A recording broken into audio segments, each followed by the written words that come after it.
Why is this a thing, and what does it have to do with the CIA? What does it have to do with World War II? Good questions. Well, the Nazis and the CIA both have a lot to do with World War II.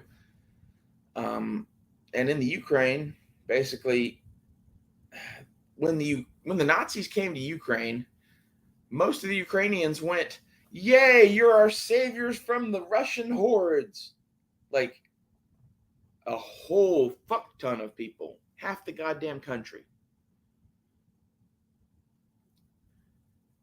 and they were Nazified instantly. Like there are fucking like culture heroes of Ukraine that are genocidal madmen that worked for the Nazis. So after World War II, we're trying to keep everything from going Russian and commie, right? So we're trying to sow dissent wherever we can. Ukraine is really, really close to the homeland for them. So we're sowing dissent there like a motherfucker. And how are we doing that?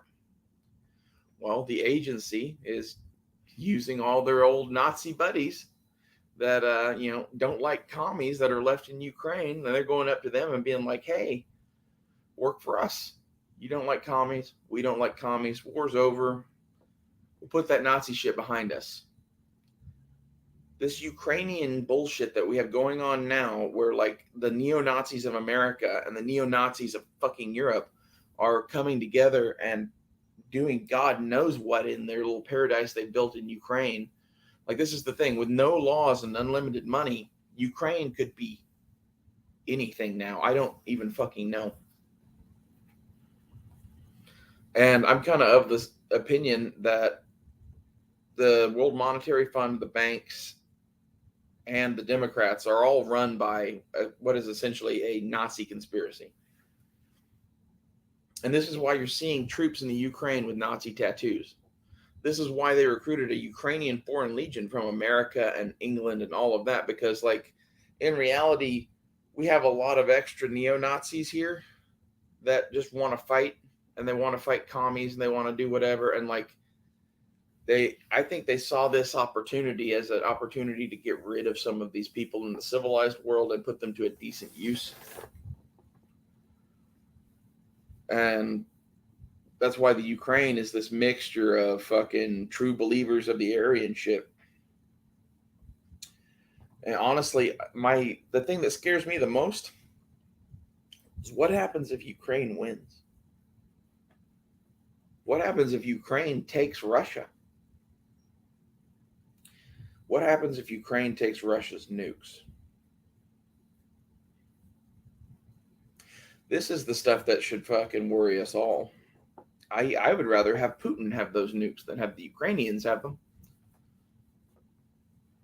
You know, the Ukrainians who think Hitler's cool.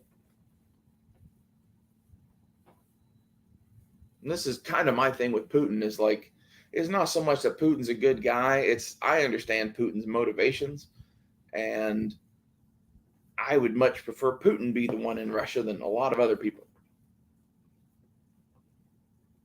There are better people than Putin, but if Putin died tomorrow, none of those people would replace him.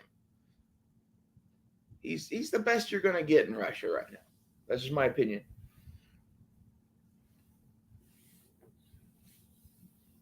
It kills me that, no one talks about the fact that we recruited a bunch of neo Nazis in the 1940s to fight commies in the Ukraine for the CIA. And basically, these people that we're helping now are their great grandchildren who have neo Nazi tattoos. This is the shit that the news should be talking about. Well, this was a by request video, and I think I've explained pretty much why I think that those people are there. You can watch some documentaries on this if you look up the Ukraine color revolutions, shit like that. You'll find videos on YouTube that are about an hour long from PBS, all about the Ukraine over the last few years.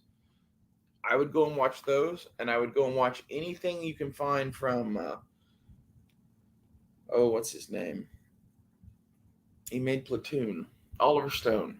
Anything you can find from Oliver Stone on Russia and the Ukraine, you should watch all that shit.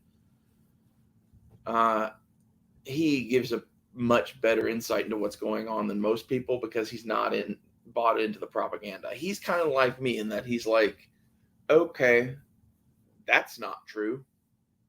Let's go find out what is true and talk to people. And he's kind of been doing that for a while now. He has a whole series on Netflix that's, his version of history basically. And I don't agree 100% with that, but it's a hell of a lot closer to the truth than what you would get in school. But that's not that hard to do. So go watch some Oliver Stone. And thanks for watching.